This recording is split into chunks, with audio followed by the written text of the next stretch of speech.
Hello, I'm Jerry Sarmiento and welcome to our show on the internet, Mezzanotte Bites. It is a beautiful Wednesday morning. As you can see, there's a lot of sun behind me. Temperature is beautiful, so it's a good morning to taste some wine. So we're going to talk about tasting wines today. On our past episodes, I focused quite a bit on the smelling part, on the aromas. Then we talked about old world versus new world. Today we're going to attempt to taste wines using our main senses. The main senses for tasting wine are your vision, the smell, and your taste. So, of course, there's another important element which I'm going to make a very bold statement here, is the mood. Okay, and mood or ambience is a very important ingredient when you are tasting wine. I don't know if it's happened to you, but of course it's happened to me. When you're away on vacation, you go to Italy, Tuscany, or anywhere for that matter, you go to France, Bordeaux in France, and you taste some great wine, or you don't have to go that far away. I mean, you can go to a wine country here in Texas with friends for a weekend, taste some wines, sit outside, the weather is great, the conversation is wonderful, and the wine tastes terrific. So what do? You go crazy and you buy a case of that wine. You take the case to your house, and next thing you know is probably a sunny day outside, and you go to your backyard, you're probably by yourself, sit there, decide to open one of those bottles from that case that you brought, serve it in your glass, taste it, and it doesn't taste the same. What happened? It used to be really good. Actually, I had somebody that just the other day, somebody made a comment that they went to the liquor store and bought exactly the same wine that they had here, and they took it home and it was not the same. They said it was not good, actually. Not that it was not good, it was not a great wine. It is, I promise you, it is the ambiance, it is the mood. If you're having a great time, you're with great friends, you have a great conversation, and of course wine inspires conversation, wine is going to be wonderful. I'm not saying that a bad wine is going to taste good, because that's not the case, but it's going to taste terrific. So the mood, and that's a bold statement on my side, mood is a major component of tasting wines.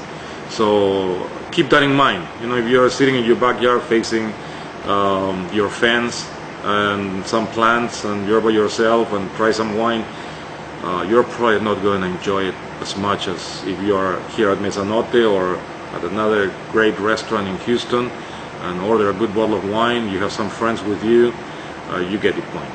But anyway, today we're going to talk about, besides the mood and the ambience, we're going to talk about using your senses to taste wine. And for that, I'm having as an example here, we're going to do today Cabernet Sauvignon Tilia that we sell by the glass. It's a great little wine, great value. Argentina is producing great value wines. Spain is producing great value wines. Italy does have them too. So we're gonna use this. Well, one of the first things you want to do is refer to your menu, wine menu, and we have quite a few wines here. So let's find this particular one. This is a Cabernet Sauvignon Tilia, and let's see what it says. It says the 2008 Tilia has a dark purple color with red ruby tones. Well, let's check that out.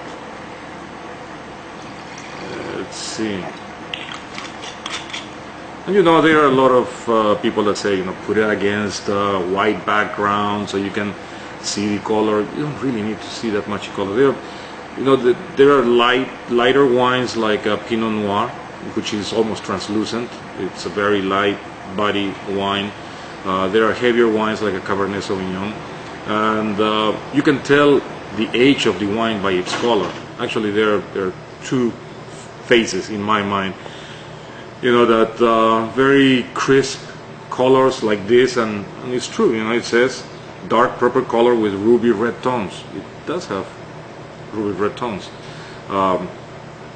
So anyway, but if you see a wine that is turning like brick, brownish, copper rings, that's an indicator of age. So you buy an older wine, a 1999 vintage of a Grey Brunello or Bordeaux from the 80s, you're going to see that this is not really red, crisp color. It's going to have some brick, copper rings and undertones. So just by looking at it, it's a good indicator of age. You also have to look at, whether it's a clear,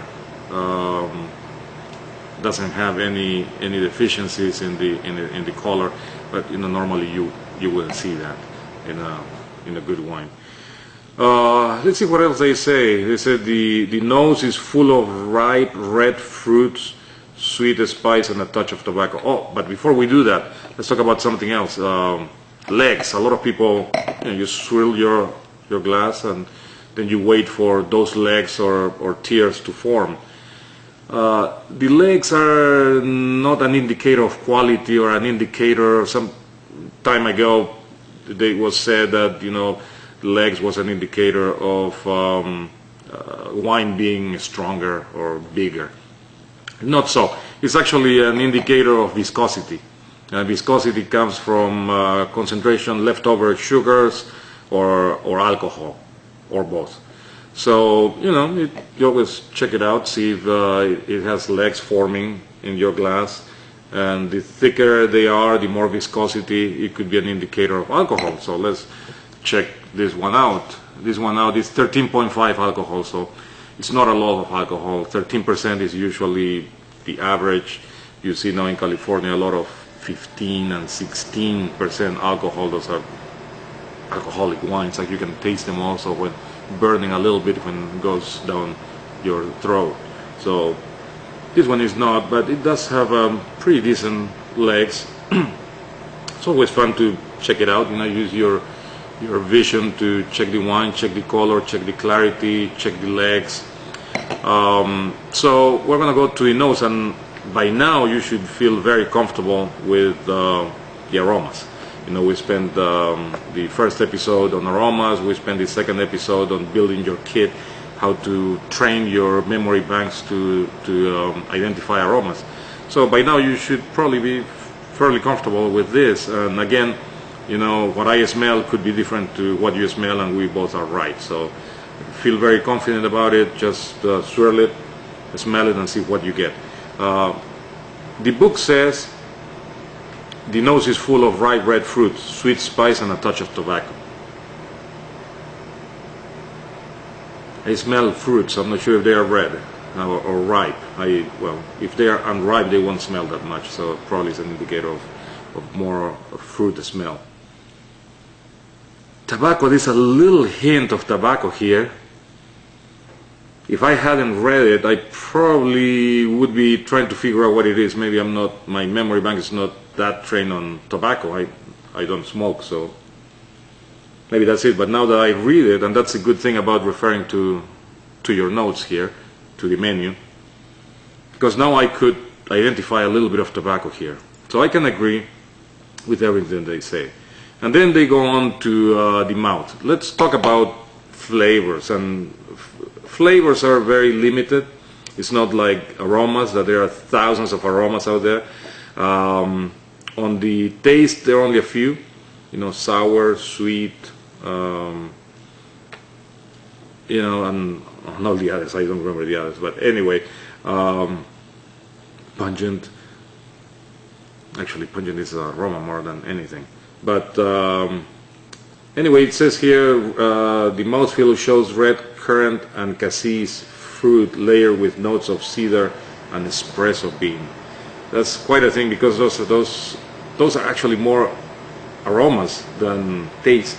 You can taste acidity, you can taste sweetness, you can taste tartness. One of the big things in wines is tannins.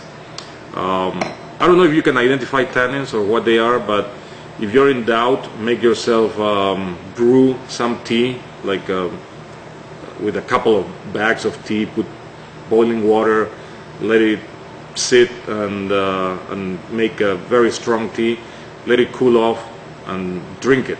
And then you're gonna feel this sensation. It's a funny, gritty sensation inside your mouth. And that is the sensation of the tannins. What are the tannins? The tannins are present in the seeds and stems of grapes. They're also present in the bark of trees. They're also present in tea leaves. That's why, you know, if you make yourself a cup of tea, if you brew some tea, you're going to feel those same tannins that you feel in the wine. So if you're in doubt, make yourself a cup of tea. Try to identify that funny, gritty sensation inside your mouth. This is an astringent compound that causes dryness and puckering inside the feeling inside your mouth. So and some people like that feeling, some people don't. I myself, I like the feeling. I like big wines. I like tannic wines, not extremely tannic because, you know, it could be too much, but I like to feel, you know, a strong wine. Some people prefer softer wine with softer tannins. Tannins, they kind of mellow out with age. So if you have a younger wine, it's going to be more tannic than an older wine. So age is very important in this, and also the tannic content of certain grapes. Certain grapes are more tannic than others, like a Cabernet Sauvignon, Syrah. They're going to be more tannic than other wines. Other wines on the low side, Pinot Noir, of course, is much softer in tannins. Barbera from Italy, Sangiovese from Spain. They're also less tannic than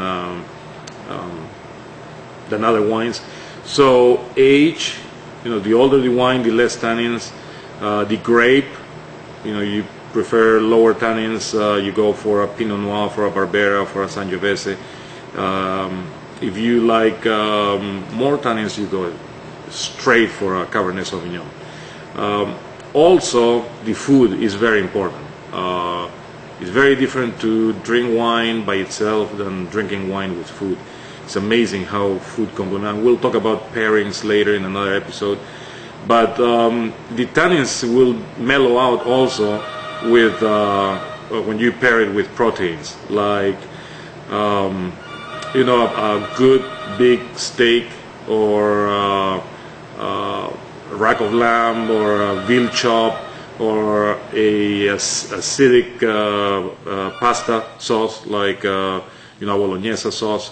It's going to mellow out your tannins. So protein mellows your tannins. If you like big tannins, you know, you can eat it with some fruit, some cheese, some food also. You can choose your Cabernet or your Syrah, big wine, or a high concentration of Cabernet. If you like low tannins, go for a Pinot Noir, for a Barbera, for a Sangiovese based wine. So anyway, the description in the book is very accurate. You know, there are some things that I would have not noticed if I had not read the notes, especially particularly on the nose, on the mouth. I don't know. On the mouth it says red currant at cassis, fruit layer with notes of cedar and espresso. Let's see.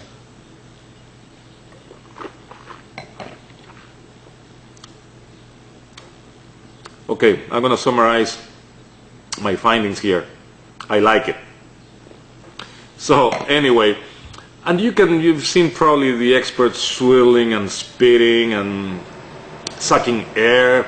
The theory is that if you suck air while you are, you know, moving the wine around inside your mouth, is going to oxygenate the wine, and you're gonna get to taste the wine better.